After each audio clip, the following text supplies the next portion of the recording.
Hello बच्चों, welcome to the class. और आज हमारी जनरल एंट्री की क्लास सिक्स्थ है। ठीक है, कल हमने अपनी क्लास में क्या कवर किया था? कल हमने अपनी क्लास में कुछ कंसेप्ट कवर किए थे।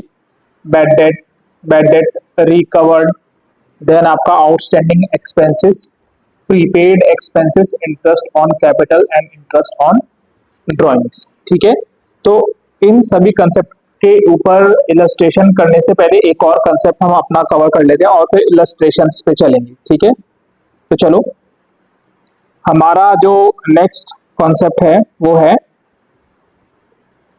Expenditure on installation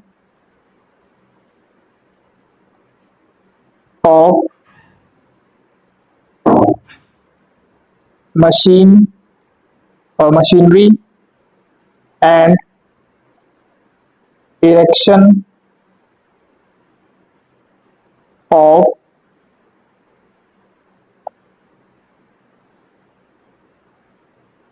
building.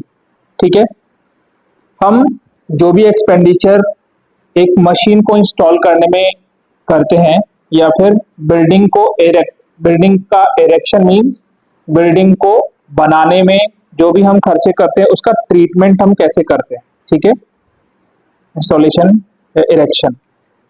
देखो, इसकी बात ही हम क्यों कर रहे हैं? पहले तो जब मैं कोई बिल्डिंग परचेज करता हूं या कोई मशीनरी परचेज करता हूं तो हम क्या एंट्री करते हैं? सपोज मैंने किसी बिल्डिंग को परचेज किया, building account debit to bank, मैंने पेमेंट किया सपोज 10 लाख। ठीक है, ये बिल्डिंग जब मैंने परचेज किया तो ये बिल्डिंग मेरी एक असेट है। ठीक है, और हमारे पास से एक असेट गया बैंक बैलेंस। ठीक है, बिल्डिंग मेरे पास आ गई। तो ऐसा होता है कि बिल्डिंग जब हम कोई बड़ी असेट खरीदते हैं या फिर बनाते हैं तो उसमें मल्टीपल एक्सपेंसेस इन्वॉल्व होते हैं। ठीक है, तो कौन से खर्चों को मैं उस असेट के साथ जोड़ के दिखाऊं, मींस मैं उस असेट में इंक्लूड कर लूं और उसे भी कैपिटलाइज कर लूं। कैपिटलाइज मींस मैं उसको भी एक असेट दिखा दूं। और कौन से खर्चों को मैं कैपिटलाइज नहीं करूं, मींस मैं उन्हें एक्सपेंस दिखाऊं। ठीक है, अभी देखो, किसी एक्सपेंस को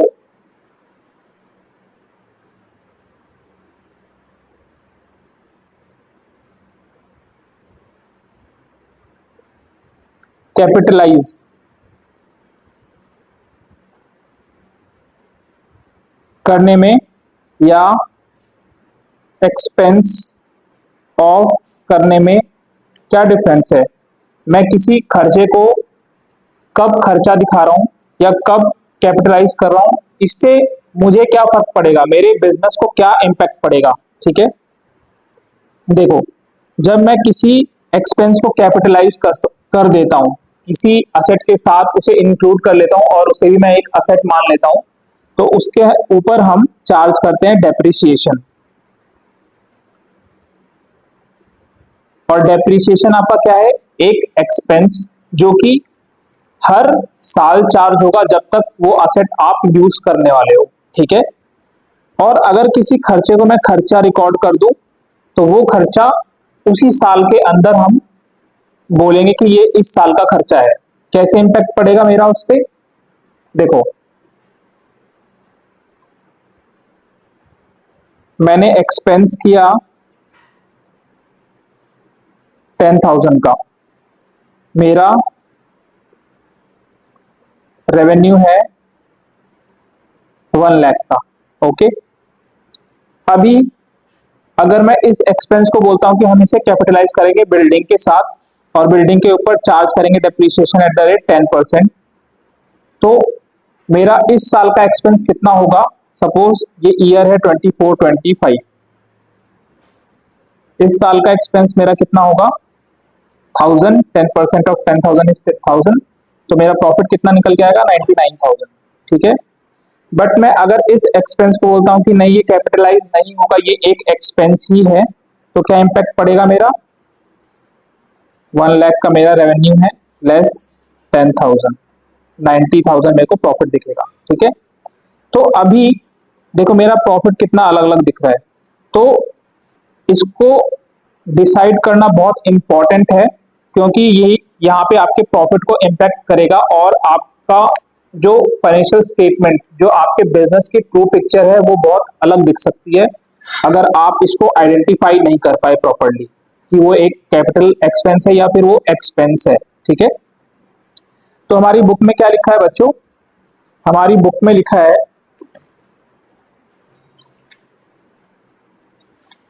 हमारी बुक में इसके ऊपर कुछ कुछ तो लिखा है, देखते हैं क्या लिखा है। हाँ, आपकी बुक में क्या लिखा है कि as such any expenditure incurred on the carriage and installation of machinery, machinery के रिगार्ड में लिखा है यहाँ पे carriage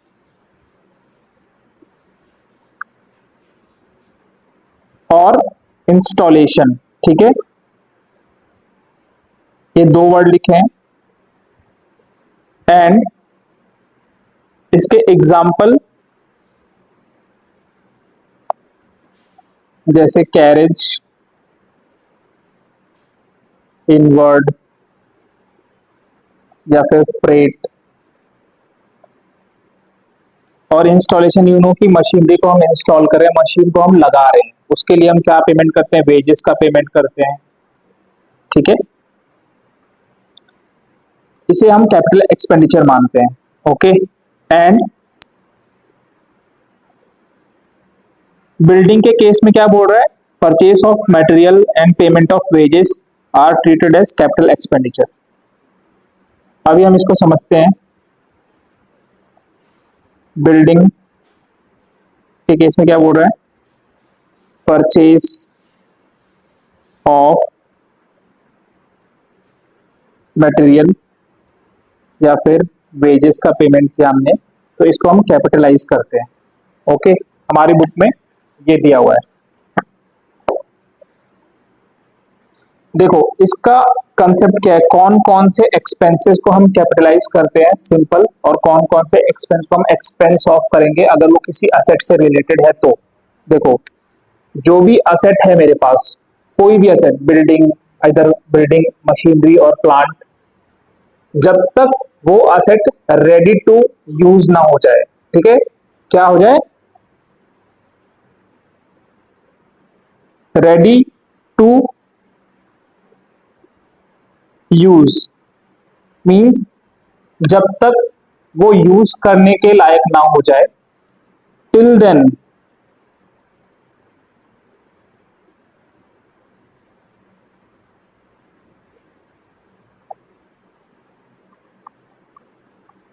till ready to use, all expense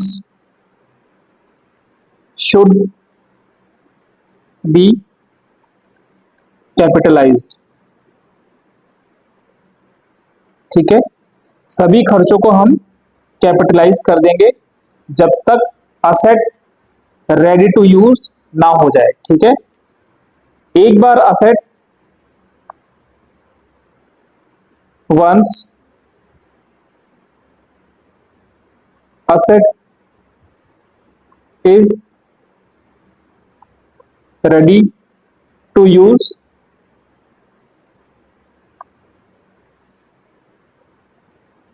expense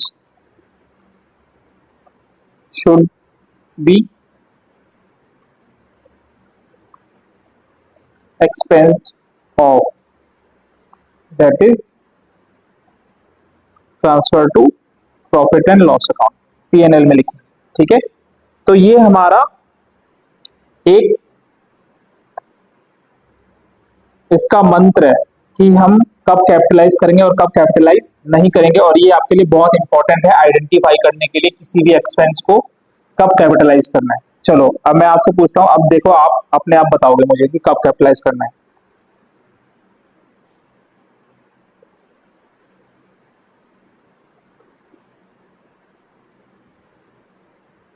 XYZ हमारा जो ऑफिस है, हमारी जो कंपनी है वो है मुंबई में, ठीक है। ABC लिमिटेड ये है दिल्ली में, ठीक है। मैंने इनसे एक मशीन परचेज की, ठीक है, मशीनरी।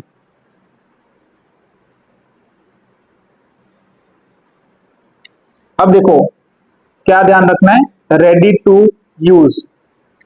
जब मैंने मशीन परचेज की, कॉस्ट है इसकी सपोज 1 लाख। मैंने इस मशीन को दिल्ली से मुंबई अपनी फैक्ट्री में लाने के लिए 10,000 का फ्रेट पे किया। 10,000 का फ्रेट पे किया मींस ट्रांसपोर्ट का खर्चा मैंने बियर किया। तो बच्चों ये बताओ, जब मैंने एबीसी लिमिटेड से मशीन को परचेज किया तो वो क्या रेडी टू यूज है? क्या मैं मैन्युफैक्चरिंग स्टार्ट कर सकता हूँ वहीं खरीदते ही? क्या मैं दिल्ली में ही, मैंने एबीसी लिमिटेड से मशीन परचेज की और क्या मैं दिल्ली में ही जैसे उसने मेरे को दिया मशीन को, क्या मैं वहीं मैन्युफैक्चरिंग स्टार्ट कर दूंगा? नहीं, ये पॉसिबल नहीं है। जब तक मैं उस मशीनरी को अपनी फैक्ट्री के अंदर लाऊंगा नहीं, उसको सेटअप नहीं करूंगा, उसको इंस्टॉल नहीं करूंगा, तो वो रेडी टू यूज नहीं है, ठीक है। तो ये फ्रेट क्या होगा? कैपिटलाइज, ठीक है। देन नेक्स्ट, अब ये मशीन मेरे पास आ गई। मशीन को, जब मशीन इन ट्रांजिट है तो मैंने इसका एक इंश्योरेंस भी करवाया, ठीक है, कि ये सही सलामत मेरी फैक्ट्री में पहुंच जाए।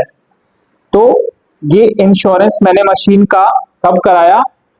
इस पीरियड के लिए कराया कि ये मशीन मेरे पास यहां से मेरी फैक्ट्री के अंदर सही सलामत पहुंच जाए, ओके। 1000 का, तो ये एक्सपेंस ऑफ होगा या फिर कैपिटलाइज होगा बच्चों? क्या होगा? कैपिटलाइज होगा, ठीक है।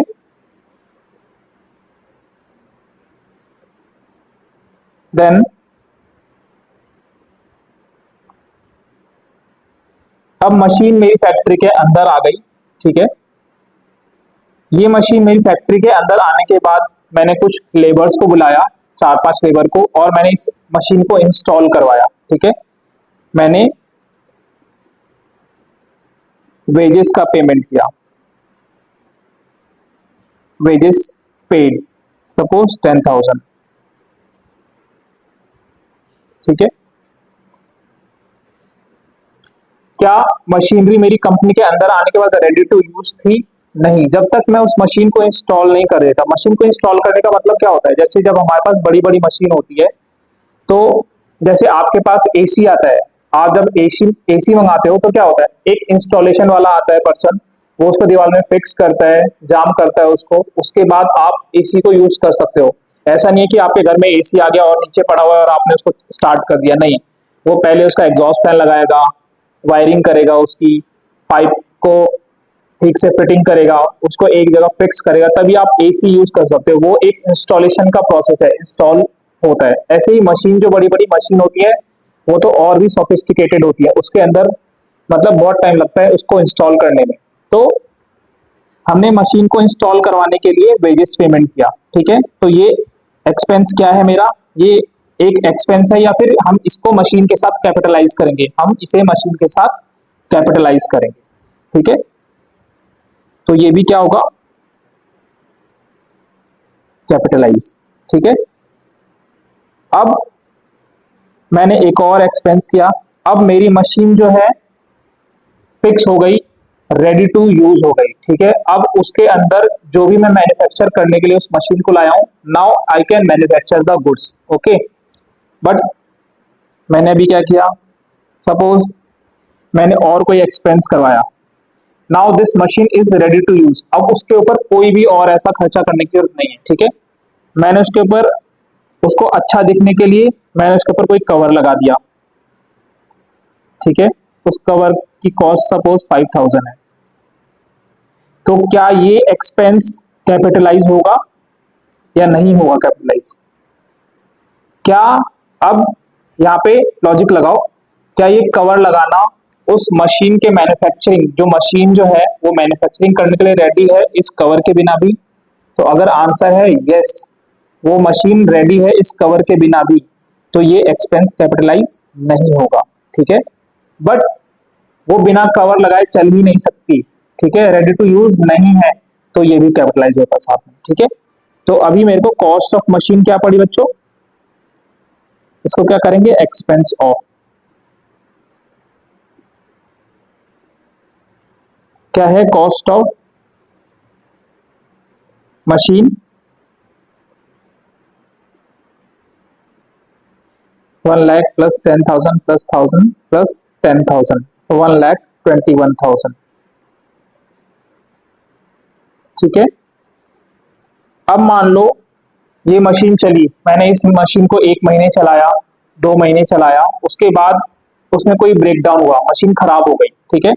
उस मशीन को खराब, उस मशीन को रिपेयर कराने के लिए मैंने कुछ लेबर्स को बुलाया, उन्होंने उसको देखा, या फिर मैंने किसी इंजीनियर को बुलाया, उसने देखा, उसके बाद उसने अपना 5,000 का फीस लिया और वो फिर से मशीन स्टार्ट हो गई। तो क्या मैं उस एक्सपेंस को कैपिटलाइज करूंगा या फिर वो मेरा एक एक्सपेंस है? बताओ। जो मैं इंजीनियर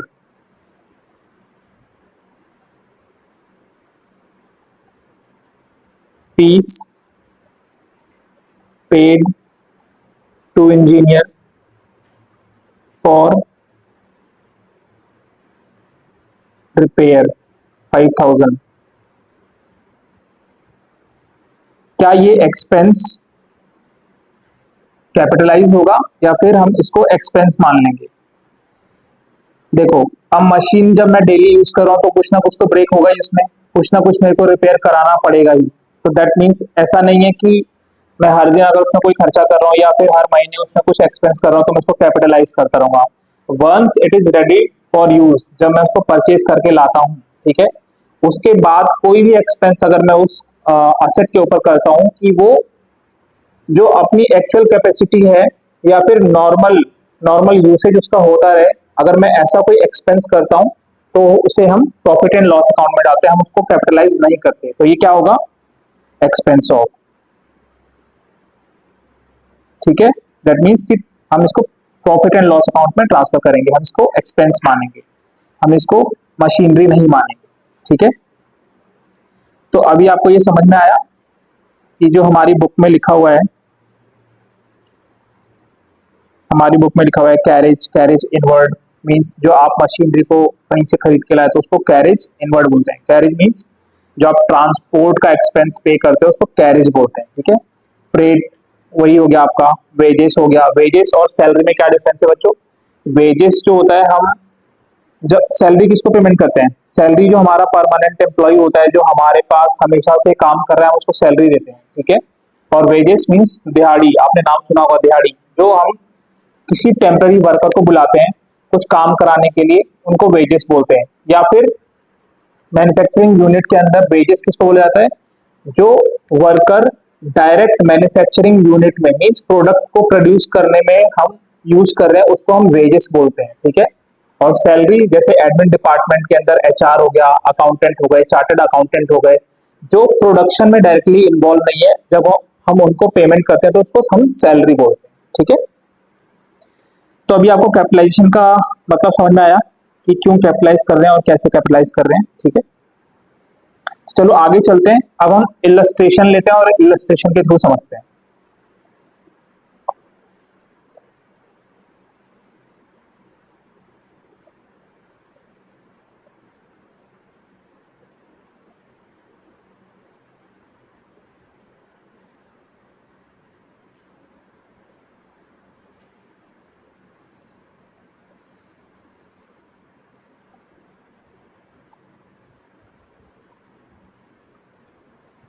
क्या है इसमें इलस्ट्रेशन में क्या लिखा है, ये है हमारा illustration number 15, pass journal entries for the following: received 20,000 from Subhas, which were written off as bad debt.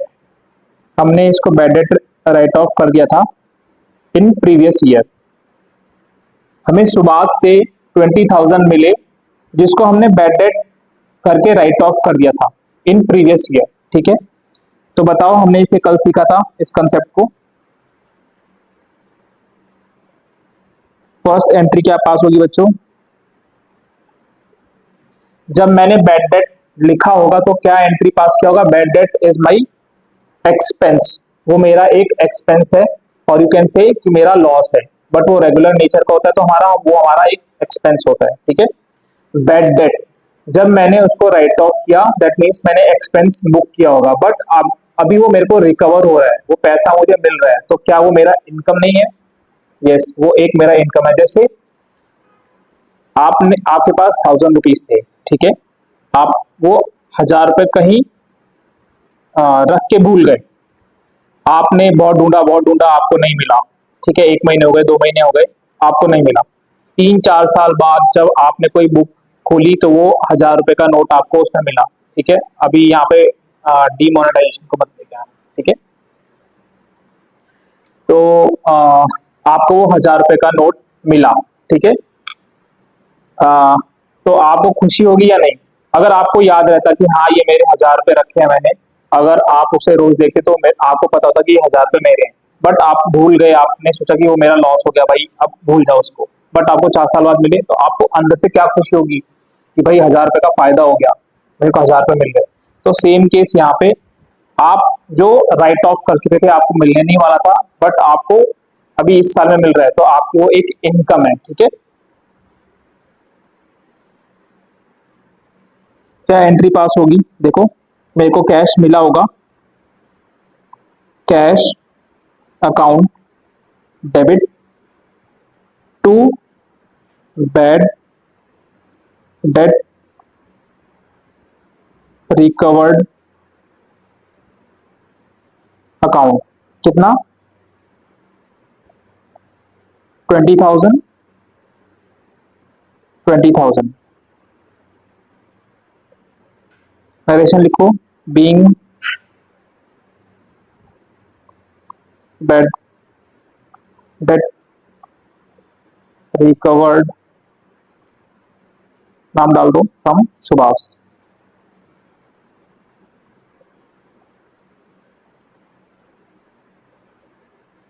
ठीक है, next transaction, salaries due to clerks. Next transaction है हमारी salaries due to clerks. Salary due, that means due कब होता है? जब आपने कोई खर्चा इनकर कर लिया बट आपने उसका कोई पेमेंट नहीं किया।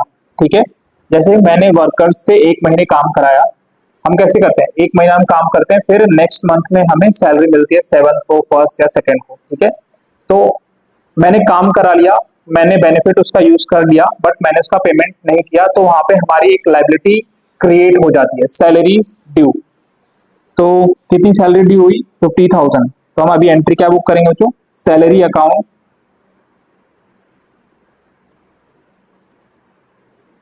Debit to salaries outstanding account. क्यों? Salary is an expense, nominal का rule, debit all expenses and losses, और सैलरीज आउटस्टैंडिंग एक हमारी लायबिलिटी इंक्रीज हो रही है तो वो क्रेडिट होगी। ठीक है, 50,000 50,000। नरेशन लिखो, बीइंग आउटस्टैंडिंग सैलरीज रिकॉग्नाइज्ड। ठीक है, अब थर्ड ट्रांजेक्शन क्या है हमारा? Out of the rent paid this year 10,000 is related to next year. Third transaction is,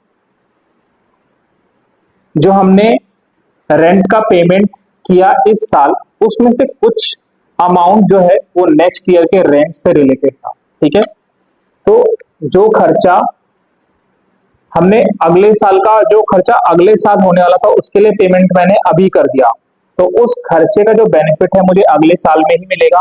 that means मान लो कि मैं अगले साल उस बिल्डिंग को यूटिलाइज करूंगा, 1 मंथ 2 मंथ जितने भी मंथ का वो रेंट होगा, बट मैंने उस रेंट को आज ही पे कर दिया है। ठीक है, तो यहाँ देखो इससे कुछ मिस्टेक हुई है। क्या बोल रहे हैं, out of the rent paid this year, ये ऑलरेडी रेंट का पेमेंट कर चुके हैं। ठीक है, 10,000 is related to next year. तो जब इन्होंने एंट्री पास की होगी रेंट का पेमेंट करते टाइम, तो क्या पास किया होगा इन्होंने, rent account debit to cash. ये आपको नोट नहीं करना, समझने के लिए हमारे अमाउंट यहाँ पे। ठीक है, इन्होंने ये एंट्री पास किया होगा, rent account debit to cash. इन्होंने रेंट का पेमेंट किया, लिखा है ना ट्रांजेक्शन में रेंट का पेमेंट किया, तो इन्होंने सबको एक्सपेंस बुक कर लिया। बट क्या टोटल एक्सपेंस बुक होना चाहिए था, नहीं, 10,000 को प्रीपेड रेंट बुक करना चाहिए था। ठीक है, तो अभी हम एंट्री क्या करेंगे, पहले हम इसको रेक्टिफाई करेंगे। रेक्टिफाई करेंगे मीन्स जो हमारा रेंट अकाउंट 10,000 से एक्स्ट्रा डेबिट है, मीन्स एक्स्ट्रा एक्सपेंस हमने बुक कर लिया है इस साल में, उसको हम एक्सपेंस को कम करेंगे। एक्सपेंस को कम कैसे करते हैं बच्चों, क्रेडिट करके। ठीक है, क्रेडिट करके हम एक्सपेंस को कम करते हैं। ठीक है, तो अभी हमें एक असेट क्रिएट करना है प्रीपेड रेंट, जो कि हमारे नेक्स्ट ईयर से रिलेटेड है। तो एंट्री क्या होगी, प्रीपेड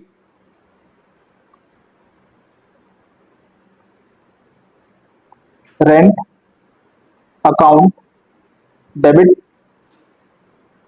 टू रेंट अकाउंट 10,000 10,000। ठीक है, हमने एक असेट क्रिएट किया प्रीपेड रेंट का, दिस इज योर असेट, क्योंकि ये नेक्स्ट ईयर से रिलेटेड है। ठीक है, टू रेंट अकाउंट, ये एक्सपेंस हमने रिड्यूस किया क्योंकि ये एक्सपेंस इस साल से रिलेटेड नहीं है, इस साल का खर्चा नहीं है, नेक्स्ट ईयर का खर्चा है। बट ये एक्सपेंस मैं यहाँ पे ऑलरेडी इस साल में बुक कर चुका हूँ। जब मैं इसको बुक कर चुका हूँ तो इसको मेरे को रिवर्स करना पड़ेगा, मेरे को उस एक्सपेंस को कम करना पड़ेगा, और एक्सपेंस को कम करने के लिए हम इसको क्रेडिट करेंगे। ठीक है, तो दिस इज योर एक्सपेंस जो कि हम कम कर रहे हैं। ठीक है,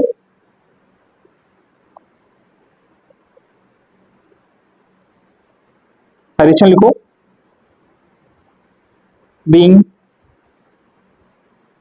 प्रीपेड रेंट रिकॉग्नाइज या बुक। ठीक है, आगे चलते बच्चों। Fourth transaction is what, provide 10% depreciation on furniture costing ₹50,000।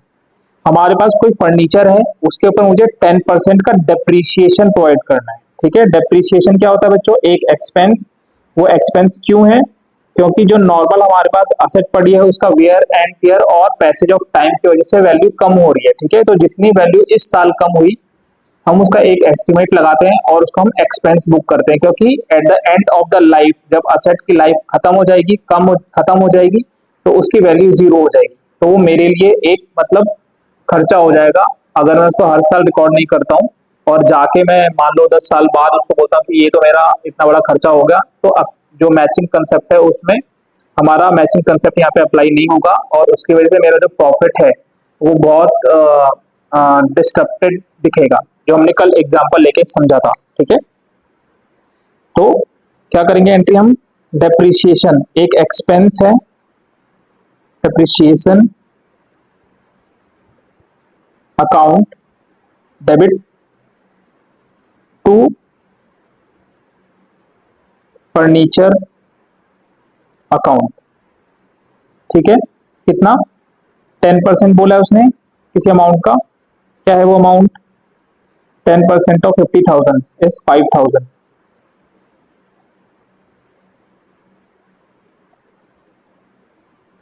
Narration लिखो, डेप्रिसिएशन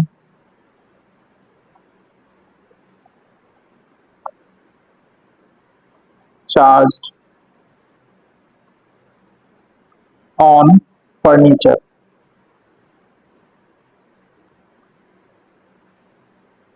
नेक्स्ट ट्रांजेक्शन क्या है बच्चों हमारा, provide 12% interest on capital amounting to 10 lakh. Capital किसका, प्रोप्राइटर का। प्रोप्राइटर ने मुझे क्या दिया है, पैसा। उस पैसे को बिजनेस में हम यूज कर रहे हैं, तो हमें कैपिटल को कुछ इंटरेस्ट देना है। अगर बिजनेस एंटिटी प्रोप्राइटर को कुछ इंटरेस्ट पे कर रही है, दोनों एक सेपरेट एंटिटी है, ठीक है। बिजनेस एंटिटी अगर ओनर को कुछ पेमेंट करिए तो वो इसका एक एक्सपेंस हो गया, एक्सपेंस क्या होगा, डेबिट, ठीक है। अभी प्रोप्राइटर को मुझे पैसा देना है, ठीक है, बट वो एक्चुअल में पैसा दे नहीं रहा। अगर देता तो कैश अकाउंट इन्वॉल्व होता, ठीक है। बट मेरी एक लाइबिलिटी तो क्रिएट हो रही है, तो लाइबिलिटी क्रिएट हो रही है अगर ओनर को, तो ओनर को मैं किस अकाउंट से रिप्रेजेंट करता हूँ, कैपिटल अकाउंट से। तो कैपिटल क्या है, हमारी एक लाइबिलिटी है, बिजनेस एंटिटी की एक लाइबिलिटी है।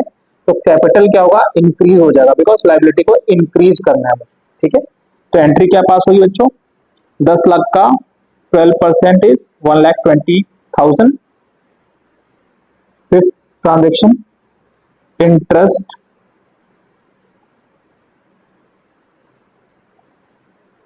On capital account debit 1,20,000 to capital account, ठीक है। कितना, 1,20,000। मीन्स मेरी लाइबिलिटी इंक्रीज हो गई इतने से, मेरे को ओनर को इतने पैसे और देने हैं, ठीक है। नरेशन लिखो, being interest on capital charge, ठीक है। Next transaction is what, charge interest on drawings 8,000। Owner ने कुछ ड्राइंग्स किए हैं, मतलब उसने बिजनेस से कुछ पैसा निकाला है, और फॉर्म क्या कर रही है, फॉर्म बोल रही है भाई जब आपने मेरे को पैसा दिया तो आप मेरे से इंटरेस्ट ले रहे हो, तो आप जो हमसे पैसा ले जा रहे हो हम उसके ऊपर भी कुछ इंटरेस्ट चार्ज करेंगे। तो इंटरेस्ट चार्ज करेंगे मतलब हम आपसे इंटरेस्ट लेंगे, तो वो इंटरेस्ट बिजनेस एंटिटी की एक इनकम हो जाएगी, ठीक है। बट ओनर मुझे वो पैसा देने वाला नहीं है, ठीक है। प्रैक्टिकली वो मेरे को पैसा देने वाला नहीं है। तो अगर वो मेरे को पैसा देने वाला नहीं है, तो एंटिटी के पास उसका अकाउंट है जिसमें एंटिटी उसको कुछ पे करने वाली है, तो एंटिटी बोलेगी तो जो मैं आपको पे करने वाला हूं मैं उसमें से रिड्यूस कर दूंगा। तो हम उसे रिड्यूस कैसे करेंगे, ड्रॉइंग अकाउंट से, ठीक है। तो ड्रॉइंग अकाउंट जब लाइबिलिटी डिक्रीज होती है तो उसको क्या करते हैं, डेबिट, ठीक है। एंट्री क्या पास होगी, ड्रॉइंग अकाउंट डेबिट टू, हमारी इनकम है क्या, इंटरेस्ट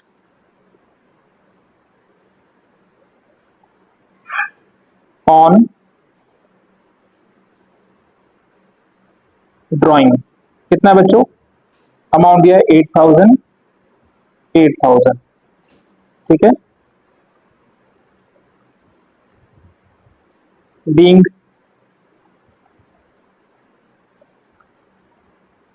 इंटरेस्ट चार्ज्ड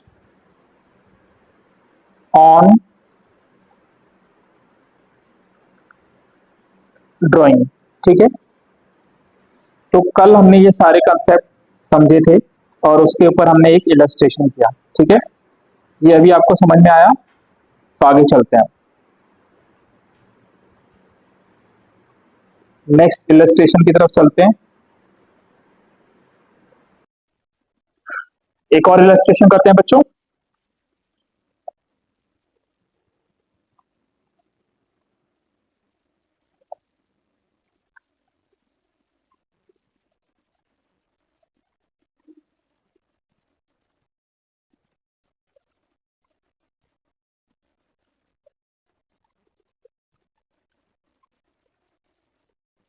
इलस्ट्रेशन पढ़ो, इलस्ट्रेशन नंबर है अपना 16।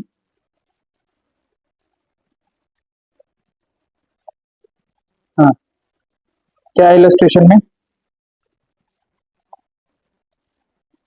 Generalized the following items in the book of Radha Kamal and sons giving suitable narrations. ठीक है। Bought goods from Nilesh for cash, हम नीलेश से गुड्स लेके आए in cash. Also paid 1000 for their carriage, हमने कैरेज के लिए भी कुछ पेमेंट किया। अब देखो, हमने कैरेज वर्ड अभी सुना था ना थोड़ी देर पहले। एंट्री करते हैं बच्चों।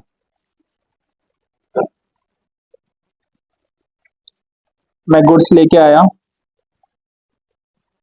गुड्स लेके आया, गुड्स के लिए हम कौन सा वर्ड यूज करते हैं मुझे याद नहीं आ रहा, आप बताओगे मुझे एक बार कौन सा वर्ड यूज करते हैं? कौन सा अकाउंट? Sales account? नहीं, परचेस अकाउंट। हाँ, परचेस अकाउंट यूज करते हैं। ठीक है। अब देखो, उस गुड्स को लाने के लिए मैंने कैरेज पे किया, मैंने कुछ किराया भाड़ा दिया। मीन्स मैं जिस टेम्पो या जिस ट्रक में रख के लेके आया उसका मैंने किराया दिया 1000 रुपीज। तो कैरेज वर्ड मैंने अभी सुना था, इस कैरेज को मैं गुड्स के साथ कैपिटलाइज कर देता हूँ। कैपिटलाइज नहीं, गुड्स कैपिटलाइज थोड़ी ना होते हैं, वो तो एक एक्सपेंस होता है। ठीक है। गुड्स के साथ हम इसको कैरेज वर्ड कहीं भी देख के ऐसा नहीं कि हमने कैपिटलाइज करना स्टार्ट कर दिया। ठीक है। ये गुड्स है, ये खुद में ही एक एक्सपेंस है, तो कैरेज भी एक एक्सपेंस होगा। ठीक है। तो एंट्री क्या होगी बच्चों? Purchase account debit. कितने से? कितने का लेके आया मैं? 50,000 का। ठीक है। तो मैं गुड्स लेके आया 50,000 के,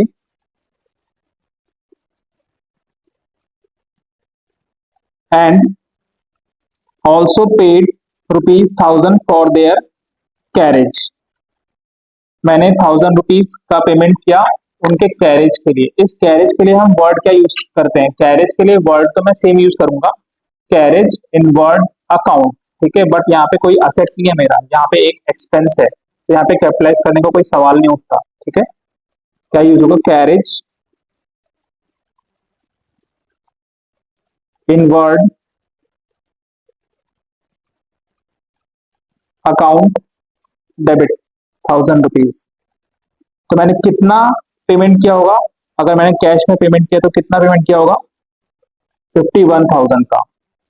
तो असेट मेरे पास से जा रहा है, real account. Debit what comes in, credit what goes out to cash account. कितना? 51,000। नरेशन लिखो बच्चों। बीइंग गुड्स परचेज्ड, आप ये भी इसको, एंड कैरेज पेड। ठीक है। चलो, नेक्स्ट ट्रांजेक्शन क्या है? Paid to Sita 9,650 in full payment of her dues of ₹10,000। Sita, she is my creditor, मुझे उसे पैसे देने हैं। ठीक है। कितने देने थे उसे पैसे? हमें 10,000, बट हमने दिए कितने? 9,650 इन फुल पेमेंट। मैंने उसका फुल पेमेंट किया 10,000 का नहीं, 9,650 का। ठीक है। दैट मीन्स कि मुझे एक डिस्काउंट मिला, उसे कैश डिस्काउंट मुझे मिला है। ठीक है। तो अभी देखो सेकेंड एंट्री, दो इसका लॉजिक क्या है? लाइबिलिटी, मेरे को पैसे देने थे, लाइबिलिटी मेरी रिड्यूस हो रही है, तो Sita is my creditor, liability reduce हुई means debit Sita account debit. कितने देने थे बच्चों? 10,000। मैंने दिए कितने हैं? कैश कितना गया मेरे पास से? To cash account 9,650। डिस्काउंट मुझे मिला है, दैट मीन्स वो एक मुझे इनकम, मेरा गेन हो गया। तो कौन सा अकाउंट? नॉमिनल अकाउंट का rule golden rule, debit what no, debit all expenses and losses and credit all income and gains. तो गेन जो मुझे हुआ है वो होगा credit to discount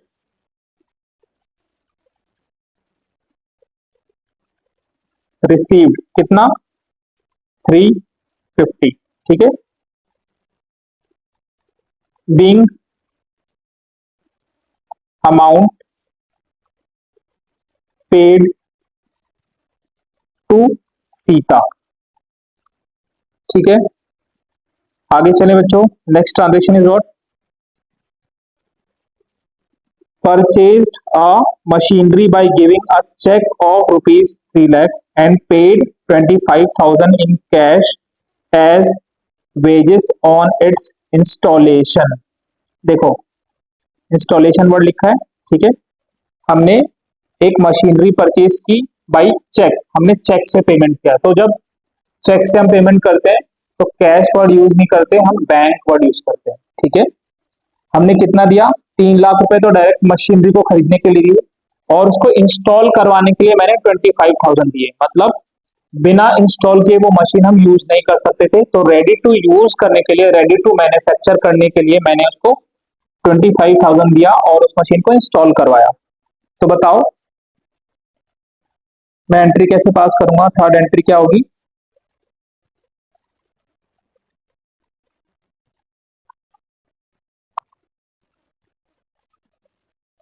machine account debit, कितना अमाउंट है बच्चों, 3 लाख, ठीक है।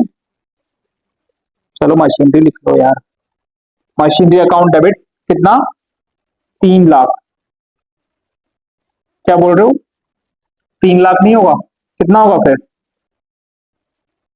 अरे सर कैपिटलाइज भी तो करना है मेरे को, इंस्टॉलेशन एक्सपेंस, तो आपने 3 लाख क्यों लिखा। तो बच्चों यहाँ पे 3 लाख नहीं आएगा, यहाँ पे क्या आएगा, यहाँ पे आएगा 3,25,000, ठीक है। कितना आएगा, 3,25,000। जो मैंने इंस्टॉलेशन के लिए पैसा दिया वो भी मेरी मशीनरी का पार्ट बन जाएगा और मशीन में वो ऐड हो जाएगा। तो मेरी मशीन है जो, अब 3 लाख की नहीं बोलेंगे उसको, हम बोलेंगे मेरी मशीन 3,25,000 की है, ठीक है। अब देखो मैंने इसका पेमेंट कैसे किया है, मैंने इसका पेमेंट किया है चेक से 3 लाख दिए हैं और 25,000 मैंने कैश में दिए हैं, ठीक है।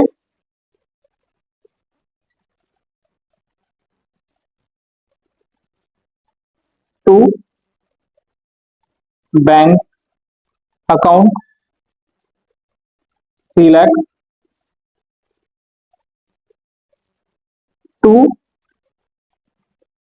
Cash account 25,000। अभी एंट्री आपकी ये बैलेंस्ड है ना, देखो डेबिट भी 3,25,000 और क्रेडिट भी 3,25,000। इस एंट्री को हम क्या बोलते हैं, कंपाउंडिंग एंट्री, ठीक है, क्योंकि एक से ज्यादा हमारे पास क्रेडिट है इसके अंदर। अब नरेशन लिखो इसका, बीइंग मशीनरी परचेज्ड, ठीक है। आगे चलते हैं,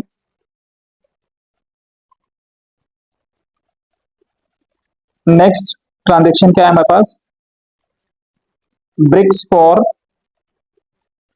15 lakh and timber for 10 lakh purchase for the construction of building, ठीक है। देखो अब यहाँ पे वर्ड क्या है, कंस्ट्रक्शन, कंस्ट्रक्शन के लिए मैंने इनको परचेज किया। एक बात बताओ कि जब हम बिल्डिंग को डायरेक्टली परचेज करते हैं तो हमें बनी बनाई बिल्डिंग मिल जाती है, तो मैं डायरेक्टली पेमेंट कर देता हूँ कि भाई बिल्डिंग के 1 करोड़ रुपए ये लो रखो, बिल्डिंग मेरी।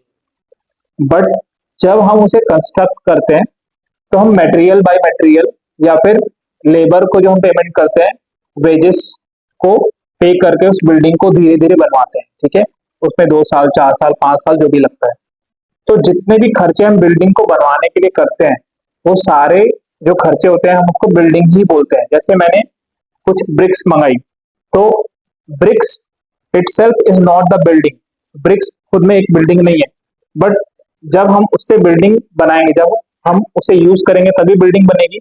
तो ये सारे एक्सपेंस मिलके हमारी बिल्डिंग बनती है। ठीक है, तो जैसा कि हमने पढ़ा था, जब तक बिल्डिंग रेडी टू यूज नहीं होगी तो जितने भी एक्सपेंस हम करेंगे वो सारे कैपिटलाइज होंगे। अब किस में कैपिटलाइज होंगे, कौन सी एसेट क्रिएट हो रही है, बिल्डिंग, बिल्डिंग में कैपिटलाइज होंगे। ठीक है, देखो, bricks 15 lakh and timber for 10 lakh purchase for the construction of building, the payment was made by cheque. अब यहाँ पे मेरे पास ऐसा और कोई इंफॉर्मेशन है कि बिल्डिंग रेडी हुई, नहीं हुई, रेडी टू यूज हुई या नहीं हुई, बट क्वेश्चन का इंटेंशन ये है कि मैं इसको अलग अलग नहीं, मैं बिल्डिंग अकाउंट, क्योंकि हम मानते हैं कि अब वो रेडी टू यूज हो गई है। ठीक है, और फर्दर इंफॉर्मेशन हमारे पास नहीं है, तो क्या करेंगे, फोर्थ ट्रांजेक्शन आपका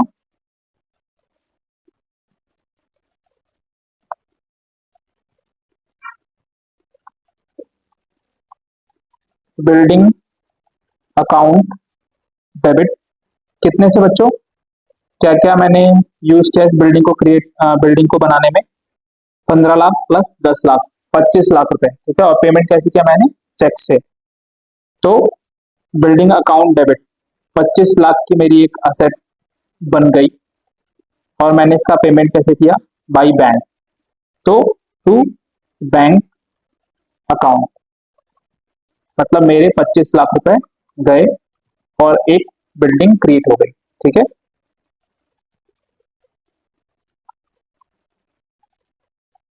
being building constructed.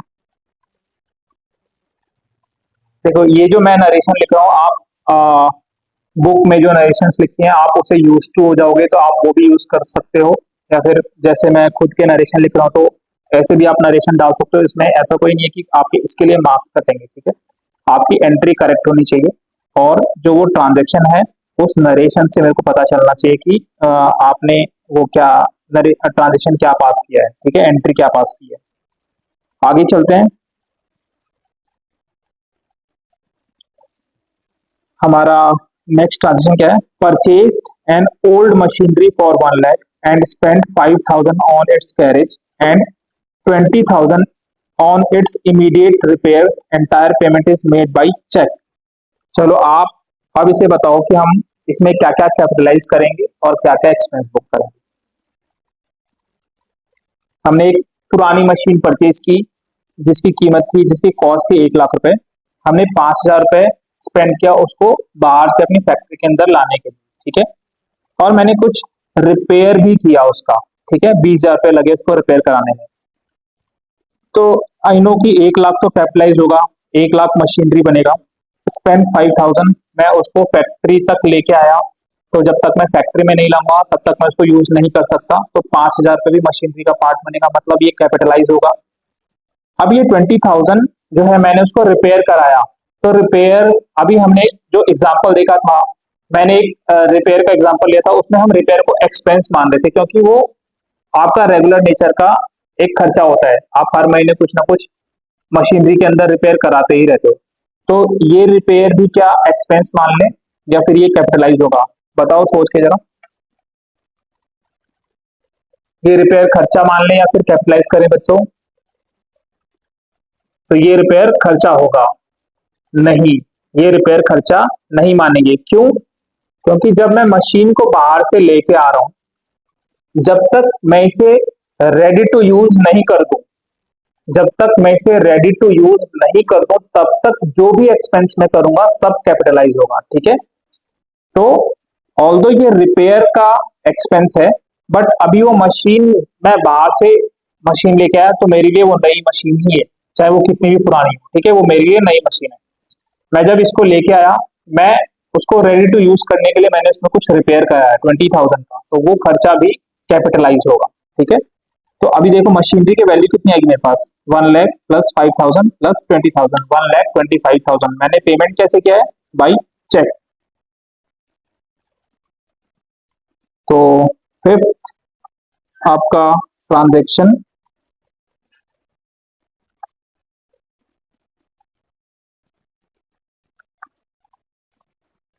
Machinery account debit 1,25,000 to bank account 1,25,000। Narration लिखो, बीइंग मशीनरी परचेस्ड। ठीक है बच्चों, नेक्स्ट ट्रांजेक्शन इज व्हाट, आपका नेक्स्ट ट्रांजेक्शन क्या है,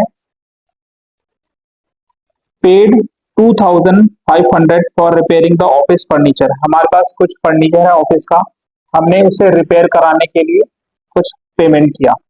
तो अब देखो, जो नॉर्मल वेयर एंड टियर होता है, मतलब आप डेली यूज कर रहे हो फर्नीचर को, आप जैसे स्कूल में जाते हो या फिर आप अपने घर में बैठते हो, चेयर को ढंग से तो यूज करते नहीं, हम लोग क्या करते हैं, यूं यूं करके और कैसे भी तोड़ देते हैं। ठीक है, तो उस फर्नीचर को अब कोई ना कोई एम्प्लॉय हर महीना कुछ ना कुछ तो तोड़ेगा। ठीक है, तो ऐसा खर्चा जो हम रेगुलरली इनकर कर रहे हैं किसी किसी असेट के ऊपर, तो वो कभी कैपिटलाइज नहीं होता। ठीक है, ये भी खर्चा एक रेगुलर नेचर का है, ये भी एक एक्सपेंस है। ठीक है, एक्सपेंस का क्या है रूल, नॉमिनल अकाउंट में फॉल करता है, debit all expenses and losses. Repair is an expense, तो रिपेयर अकाउंट डेबिट टू, हमने पेमेंट कैसे किया बच्चों, बैंक से, चेक से या फिर cash.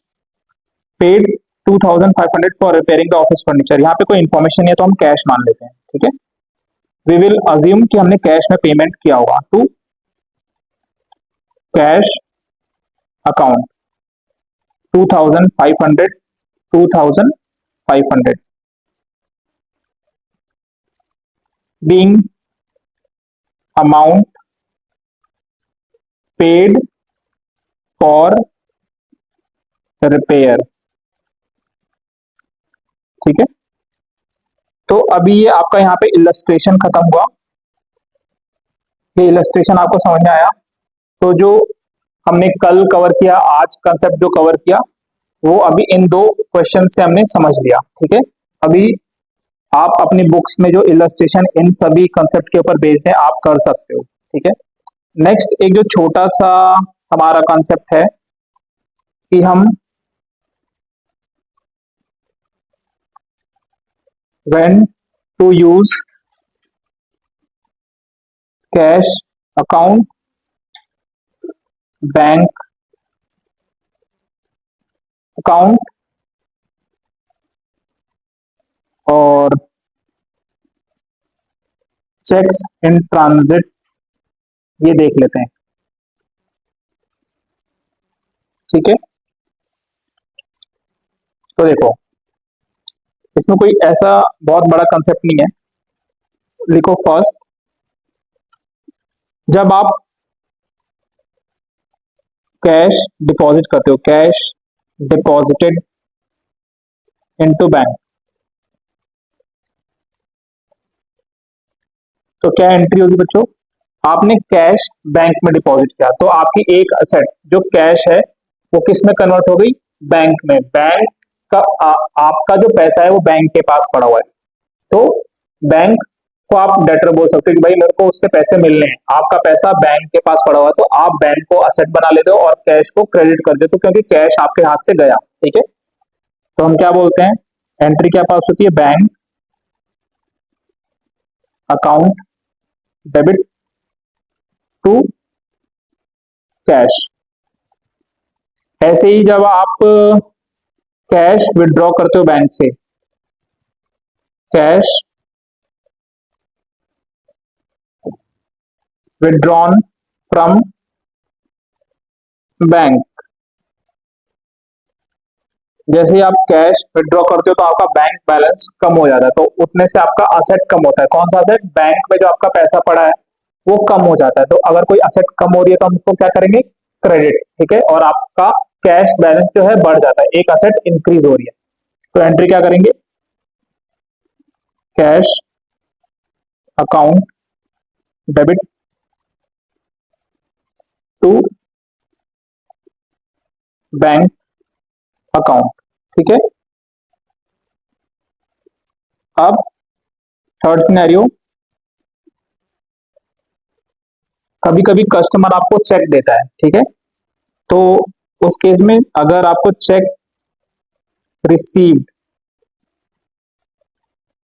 And deposited in bank on same day, तो आप एंट्री क्या पास करोगे? अगर चेक आपको मिल रहा है दैट मीन्स कि वो आपका डेटर होगा, तभी तो आपको पैसे दे रहा है। तो डेटर का अकाउंट जो है हम, वो मेरा एक असेट है, असेट कम हो रही है, डेटर मेरा कम हो रहा है, मीन्स उसे हम क्रेडिट करेंगे। और चेक जब मेरे को मिल रहा है वो चेक मैं सेम डे बैंक में डिपॉजिट कर दे रहा हूँ। अगर वो सेम डे बैंक में डिपॉजिट कर दिया दैट मीन्स कि 2-3 दिन में मेरे अकाउंट में पैसा आ जाएगा। तो चेक को भी हम एक बैंक बैलेंस की तरह मानते हैं, ठीक है। चेक अगर आपको मैं दे दूं 1 करोड़ का चेक, तो आप उसे छाती से चिपका कर कहोगे कि ये चेक होना जाए, क्योंकि उसकी एक वैल्यू है, ठीक है।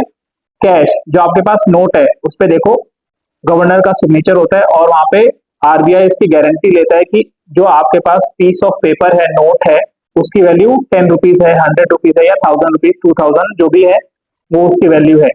आरबीआई उसकी गारंटी लेता है। अगर वो नोट, वो पीस ऑफ पेपर आप आरबीआई के पास लेके जाओ तो आरबीआई आपको उतने का गोल्ड देगा, ठीक है। अगर आप जाओ तो आरबीआई उसकी क्योंकि गारंटी लेता है, वहां पे देखो नोट के ऊपर लिखा होगा, ठीक है। तो ऐसे ही जो चेक है आपका, cheque is as good as cash, ठीक है। बट आप वो जब बैंक में ले जाकर डिपॉजिट करोगे तभी आपको वहां पे पैसा मिलेगा, ठीक है। तो अगर आपको चेक मिला, आपने चेक बैंक में डाल दिया एक बार, तो आपका बैंक बैलेंस आप समझो कि वो इंक्रीज हो गया, ठीक है। तो हम उस केस में एंट्री क्या करते हैं? Bank account debit to debtor account, asset decrease हुआ, ठीक है। अब फोर्थ सिनेरियो देखते हैं बच्चों।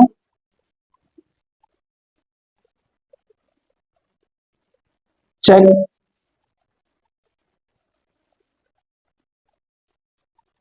Received but not deposited into bank on same day. मुझे चेक तो मिला कस्टमर से, बट मैंने उसे बैंक में डिपॉजिट नहीं किया सेम डे, ठीक है। तो चेक मेरे हाथ में पड़े हैं, अभी चेक मेरे पास पड़े हुए हैं, ठीक है। तो मैं ऐसा नहीं बोल सकता कि कैश पड़ा मेरे पास, वो एज गुड एज कैश है, वो कैश नहीं है, ठीक है। चेक मेरे पास पड़ा हुआ है, तो हम उसके लिए क्या अकाउंट यूज करेंगे? चेक इन हैंड, ठीक है। चेक हमारे हाथ में है, ठीक है। तो एंट्री क्या होगी बच्चों? चेक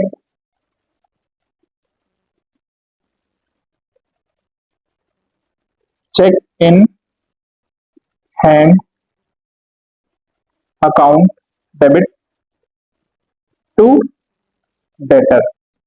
डेटर ने तुम मुझे चेक दे दिया ना, अभी उसकी लाइबिलिटी खत्म वहां पे। जब अगर अगर ये चेक डिसऑनर हो जाता है तो फिर से उसकी लाइबिलिटी बन जाएगी, मीन्स वो फिर से मेरा डेटर बन जाएगा। बट अभी उसने मेरे को एक बार चेक दे दिया, दैट मीन्स कि मुझे उससे पैसे मिल गए, ठीक है। अब मान लो इस फोर्थ को हम एक्सटेंड करते हैं। चेक डिपॉजिटेड इनटू बैंक, इस चेक को मैंने बैंक में डिपॉजिट कर दिया। तो अभी क्या एंट्री होगी? अभी देखो मेरी बुक्स में जो है ये चेक इन हैंड एक असेट की तरह दिख रहा होगा। जैसे ही इस चेक को मैं ले जाके बैंक में डिपॉजिट करता हूं तो ये असेट मेरा खत्म हो जाएगा और मेरा बैंक बैलेंस बढ़ जाएगा, ठीक है।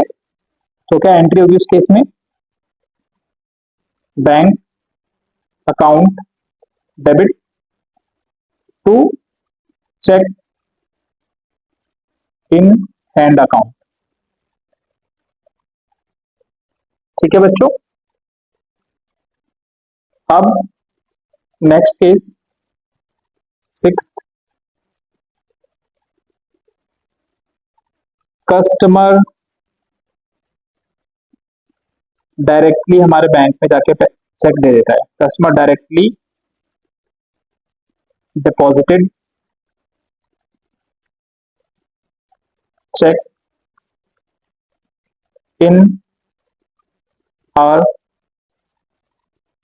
Bank account. तो इस केस में क्या एंट्री होगी, उसने डायरेक्टली मेरे बैंक में जाके चेक जमा कर दिया, बैंक बैलेंस मेरा इंक्रीज होगा, बैंक अकाउंट डेबिट टू, मेरे को क्योंकि उससे पैसा मिल गया तो मेरा डेटर रिड्यूस हो गया टू डेटर अकाउंट। ठीक है। सेवेंथ, अब मान लो कि कोई चेक डिसऑनर हो गया,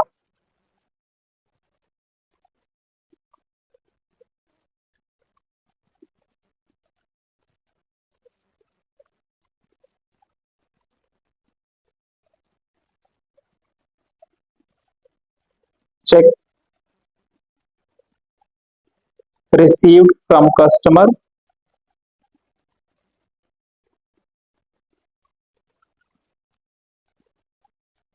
get dishonored। Dishonored means either customer के अकाउंट में बैलेंस नहीं था, या फिर उसने सिग्नेचर करेक्टली नहीं किया, सिग्नेचर गलत किया, या फिर उसने चेक को गंदा कर दिया, या फिर और कहीं ओवर राइटिंग कर दी, तो चेक इस वजह से डिसऑनर हो गया। तो डिसऑनर हो गया मीन्स मेरे को तो पैसा नहीं मिला, बट मैं अपने बुक्स में एंट्री क्या कर चुका हूँ, bank account debit to debtor, debtor को मैं खत्म कर चुका, क्योंकि मैं अज्यूम कर रहा हूँ कि वो पैसा मुझे मिल गया है, और बैंक को मैंने बढ़ा दिया बिकॉज आई एम अज्यूमिंग। तो जैसे ही चेक डिसऑनर होता है तो मेरा बैंक का जो बैलेंस है वो तो बढ़ा नहीं, दैट मीन्स वो उतने से मेरे को रेड्यूस करना पड़ेगा, क्योंकि मैं ऑलरेडी उसको बढ़ा चुका हूँ। ओके बच्चों। और डेटर जो मजे में बैठा है कि भाई मैं तो चेक दे चुका, मेरी लायबिलिटी खत्म, मैं बोलूंगा भाई डेटर तेरा चेक तो डिसऑनर हो गया, तू मुझे पैसे देगा। ठीक है। तो डेटर फिर से मेरा डेटर बन जाएगा, जो कि जैसे देखो यहाँ पे खत्म हो चुका है, फिर से ये मेरा डेटर बन जाएगा, और बैंक को मैं रिड्यूस कर दूंगा। क्या होगा entry, debtor account debit to bank account. Okay. तो ये हमारे सिनेरियोज हैं कि जब हम बैंक्स या कैश या चेक इन हैंड अकाउंट कब यूज करते हैं। अब मान लो सेवेंथ एट सिनेरियो बनाओ, एक्सपेंस पेड फ्रॉम बैंक।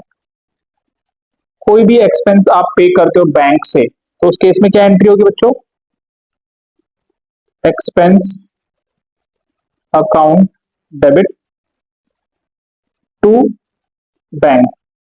वहां पे लिखा रह सकता है इलस्ट्रेशन में या ट्रांजेक्शन में कि एक्सपेंस पेड बाई चेक, जैसे अभी रिपेयर का हमने अभी इलस्ट्रेशन जो देखा उसके अंदर लिखा हुआ था बाई चेक दो तीन जगह, तो हमने उसको बैंक ही माना था। ठीक है। तो वो बैंक बोले या चेक बोले, हम बैंक वर्ड का यूज करेंगे। ऐसे ही अगर आपको कोई इनकम मिल रही है थ्रू चेक, तो आप bank account debit to income account. Ninth लिख लो, नाइन्थ सिनेरियो,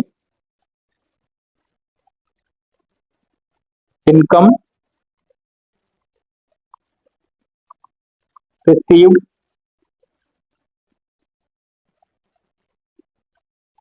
थ्रू चेक। क्या एंट्री होगी बच्चों, बैंक अकाउंट डेबिट